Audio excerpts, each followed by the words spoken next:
वो खबर जिसने शाम होते होते बिहार के कई घरों की खुशियां छीन ली। आसमान से ऐसी आफत बरसी कि 85 से ज्यादा लोग काल के गाल में समा गए। भारी बारिश के बीच आसमान से गिरी मौत के आंकड़े डरावने हैं।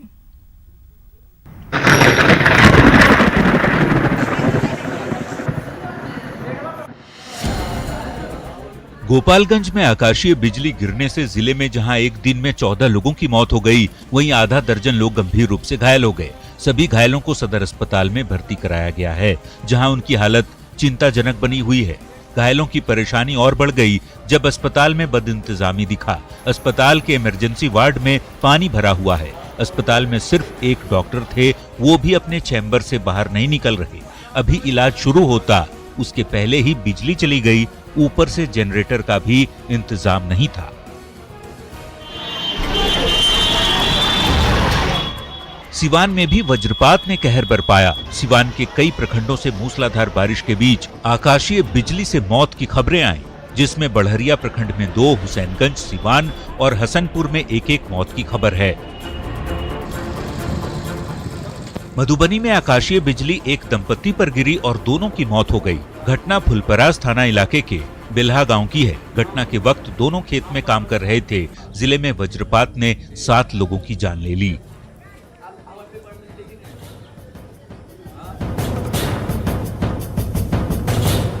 भागलपुर में आकाशीय बिजली की चपेट में आकर 6 लोगों की मौत हो गई। वहीं कई लोग झुलस गए। नवगछिया के परबत्ता में 5 मवेशियों की मौत हो गई। नारायणपुर में 12 साल का एक बच्चा तो नवगछिया में 18 साल के युवक की जान चली गई। वहीं परबत्ता और अकबर नगर से भी मौत की खबरें आई हैं। भागलपुर से सटे नवगछिया में भी 4 लोगों की मौत हो गई। वहीं 3 लोग झुलस गए, जिन्हें इलाज के लिए अस्पताल भेजा गया है। घटना 3 अलग अलग इलाकों की है।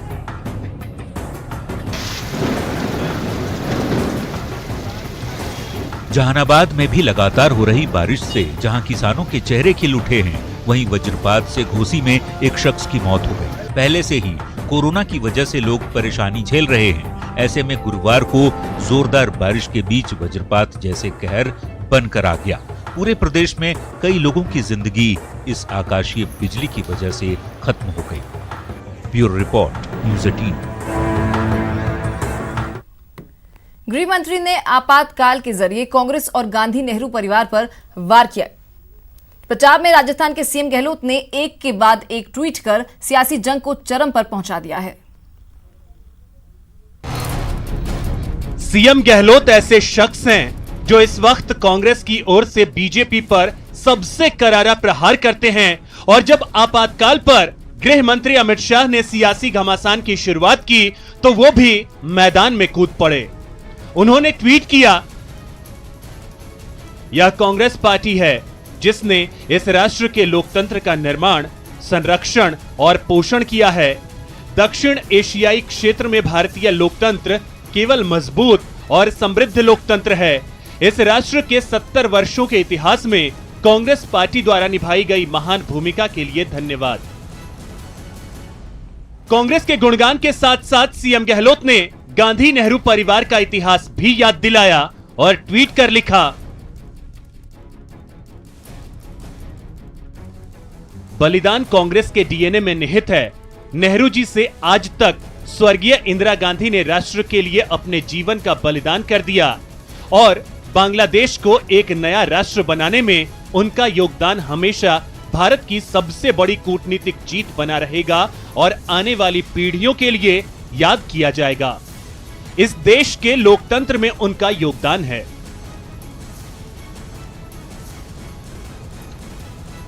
अपने अगले ट्वीट में उन्होंने लिखा कि स्वर्गीय श्री राजीव जी ने भी इस महान राष्ट्र के लिए अपना जीवन लगा दिया, और उनके योगदान ऐतिहासिक मील के पत्थर हैं जो इस राष्ट्र को अभी भी 70वें और 74वें संविधान संशोधन की तरह मजबूत बना रहे हैं।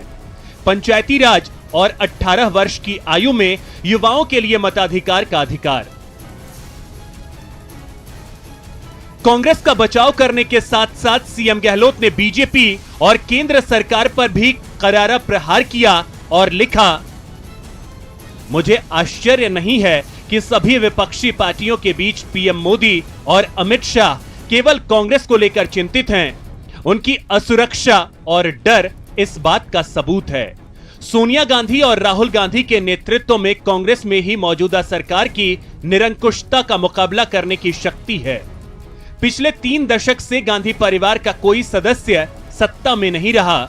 उन्होंने हमेशा मेरे जैसे कांग्रेस पार्टी के जमीनी कार्यकर्ताओं और पार्टी कैडर को मजबूत किया है। यदि हम सब लोगों से कट गए हैं तो शाह जी इतने चिंतित क्यों हैं?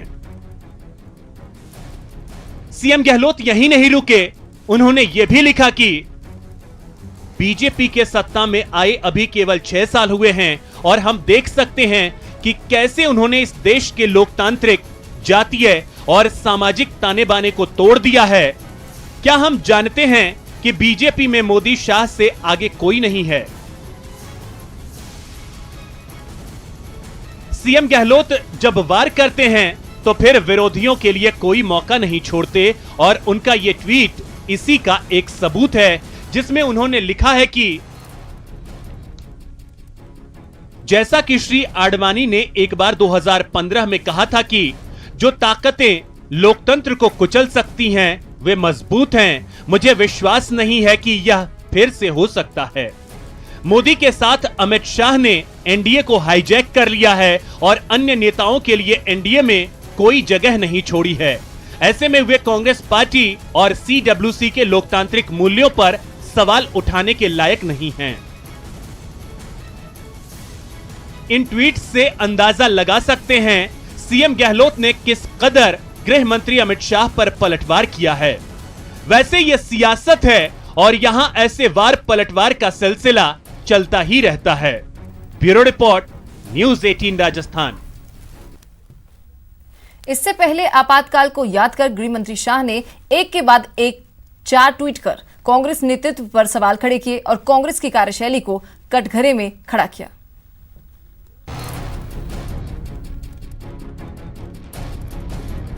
आपातकाल की 45वीं बरसी पर आज केंद्रीय गृह मंत्री अमित शाह ने गांधी परिवार पर ट्वीट के जरिए करारा हमला बोला। अपने पहले ट्वीट में शाह ने कहा कि 45 साल पहले इस दिन सत्ता की लालच में एक परिवार ने देश में आपातकाल लागू कर दिया। रातों रात राष्ट्र को जेल में बदल दिया गया। प्रेस, अदालतें, मुक्त भाषण सब खत्म हो गए। गरीबों और कमजोरों पर अत्याचार किए गए। अपने दूसरे ट्वीट में शाह ने कांग्रेस पार्टी में अब भी आपातकाल जारी रहने का आरोप लगा दिया। शाह ने कहा कि लाखों लोगों के प्रयासों के कारण आपातकाल हटा लिया गया था। भारत में लोकतंत्र बहाल हो गया था, लेकिन कांग्रेस में लोकतंत्र बहाल नहीं हो पाया। एक परिवार के हित पार्टी के हितों और राष्ट्रीय हितों पर हावी थे। ये खेदजनक स्थिति आज की कांग्रेस में भी पनपती है। अपने तीसरे ट्वीट में शाह ने कांग्रेस नेतृत्व की कार्यशैली को कटघरे में खड़ा करते हुए कहा कि सीडब्ल्यूसी की हालिया बैठक के दौरान कुछ सदस्यों ने कुछ मुद्दों को उठाया, लेकिन उन पर चिल्लाया गया और उनकी आवाज को दबा दिया गया। पार्टी के एक प्रवक्ता को बिना सोचे समझे बर्खास्त कर दिया गया। दुखद सच्चाई ये है कि कांग्रेस में नेता घुटन महसूस कर रहे हैं। अपने चौथे ट्वीट में भी शाह ने कांग्रेस पर हमला करना जारी रखा और कांग्रेस पर वंशवाद का आरोप मढ़ दिया। शाह ने कहा, भारत के विपक्षी दलों में से एक कांग्रेस को खुद से कुछ सवाल पूछने की जरूरत है। आपातकाल जैसी विचारधारा अभी भी क्यों पार्टी में है? ऐसे नेता जो एक वंश के नहीं हैं, बोलने में असमर्थ क्यों हैं? कांग्रेस में नेता क्यों निराश हो रहे हैं? अगर वो सवाल नहीं पूछते हैं तो लोगों से उनका जुड़ाव और कम हो जाएगा। बता दें कि 25 जून 1975 से 21 मार्च 1977 तक 21 महीने तक के लिए देश में आपातकाल लगाया गया था। तत्कालीन राष्ट्रपति फखरुद्दीन अली अहमद ने तत्कालीन प्रधानमंत्री इंदिरा गांधी के कहने पर भारतीय संविधान की धारा 352 के अधीन आपातकाल की घोषणा की थी। आपातकाल में नागरिक अधिकार खत्म कर दिए गए थे।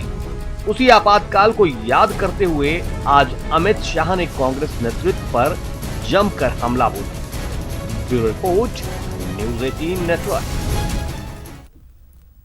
सीएम गहलोत ने कोरोना जागरूकता अभियान के तहत आम लोगों की भागीदारी के लिए सेल्फी चैलेंज दिया है। सीएम ने खुद मास्क लगी सेल्फी ट्वीट करके आम लोगों से अपील की है।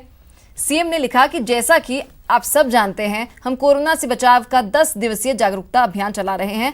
आप भी मैं स्टार हूं के साथ मास्क पहने हुए वीडियो और फोटो अपलोड कीजिए।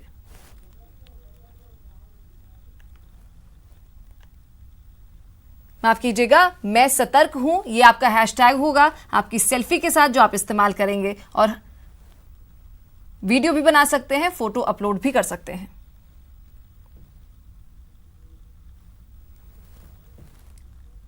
ब्रेक के बाद आपका एक बार फिर स्वागत है। जम्मू कश्मीर में सुरक्षा बलों की कामयाबी की लिस्ट में एक और दिन जुड़ गया है। आज भी सुरक्षा बलों ने सोपोर में हुए एक एनकाउंटर में 2 आतंकियों को ढेर कर दिया। इसके अलावा सुरक्षा बलों ने आतंकियों के 5 मददगारों को भी हथियारों के साथ गिरफ्तार किया है।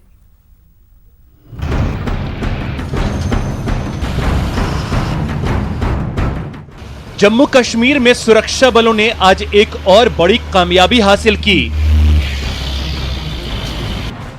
आज जवानों ने सोपोर के हरदशिवा इलाके में 2 आतंकियों को ढेर कर दिया।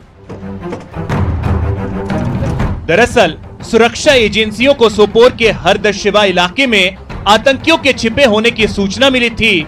इसी सूचना पर जम्मू कश्मीर पुलिस, आर्मी और सीआरपीएफ की ज्वाइंट टीम मौके पर पहुंची और तलाशी अभियान शुरू किया। इसी दौरान छिपे हुए आतंकियों ने जवानों पर फायरिंग शुरू कर दी। हालांकि सुरक्षा बलों ने आतंकियों को सरेंडर करने का मौका दिया, लेकिन आतंकी नहीं माने और फायरिंग करते रहे, जिसके बाद जवानों की जवाबी कार्रवाई में आतंकी ढेर हो गए। एक तरफ सुरक्षा बलों ने आतंकियों को ढेर किया, तो दूसरी तरफ आतंकियों के मददगारों पर भी शिकंजा कसा है। बडगाम के नरबल इलाके में आतंकियों के 5 सहयोगी गिरफ्तार किए गए हैं। यह आतंकियों को छिपने और हथियार मुहैया कराने में मदद करते थे। इनके पास AK-47 का एक मैगजीन, 28 राउंड गोलियां और लश्कर तैयबा के 20 पोस्टर बरामद हुए हैं। बता दें, जम्मू कश्मीर में सुरक्षा बल के जवान आतंकियों की कमर तोड़ने में लगे हैं। जून महीने में ही 14 एनकाउंटर हुए हैं और एनकाउंटर में 43 आतंकी ढेर किए जा चुके हैं। साफ है, घाटी में सुरक्षा बल के जवान पूरी तरह चौकस हैं और वहां ऑपरेशन ऑल आउट को पूरी तरह से सफल बनाने की कोशिश कर रहे हैं। Bureau report, news 18 network. चलिए अब बात सीबीएसई एग्जाम्स पर कोरोना की मार की। सीबीएसई बोर्ड की 10वीं और 12वीं क्लास के बचे हुए एग्जाम को करवाने की याचिका पर सुप्रीम कोर्ट में सुनवाई हुई। महाराष्ट्र, दिल्ली और ओडिशा ने परीक्षा करवाने में असमर्थता जताने का हल्फनामा दिया है। सॉलिसिटर जनरल तुषार मेहता ने कहा कि 10वीं और 12वीं की 1 से 15 जुलाई को होने वाली परीक्षा को कैंसिल कर दिया गया है। बता दें कि सीबीएसई ने कक्षा 10वीं परीक्षाओं को पूरी तरह से कैंसिल करने का फैसला किया है, जबकि कक्षा 12वीं की परीक्षाएं अब वैकल्पिक होंगी या इंटरनेट असेसमेंट के आधार पर मार्क के लिए राजी हो या फिर माहौल उपयुक्त होने पर।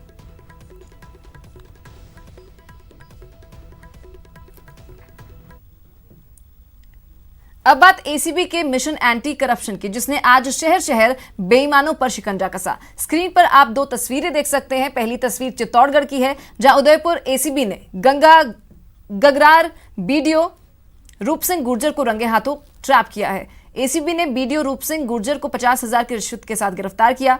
गौरतलब है कि बीडीओ गुर्जर कार्मिक का ट्रांसफर रुकवाने के नाम पर रिश्वत मांग रहा था। वहीं दूसरी तस्वीर चूरू की है, जहां एसीबी ने राजगढ़ बीडीओ और ग्राम सेवक को ट्रैप किया है। एसीबी ने दोनों को 1,27,000 की रिश्वत लेते गिरफ्तार किया।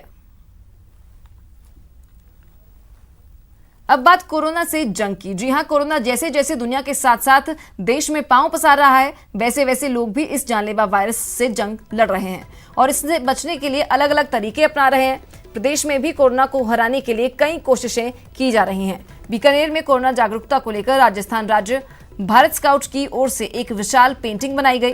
जिला कलेक्टर कुमारपाल गौतम ने भी स्काउट वॉलंटियर के साथ पेंटिंग बनाई और लोगों को जागरूक किया। चित्तौड़गढ़ पुलिस अधीक्षक दीपक भार्गव ने कोरोना महामारी जागरूकता रैली को रवाना किया और कोरोना से बचाव के लिए समय समय पर हाथ धोना, मास्क लगाना, बीमार की तुरंत जांच करवाना और सोशल डिस्टेंसिंग का पालन करने का संदेश दिया।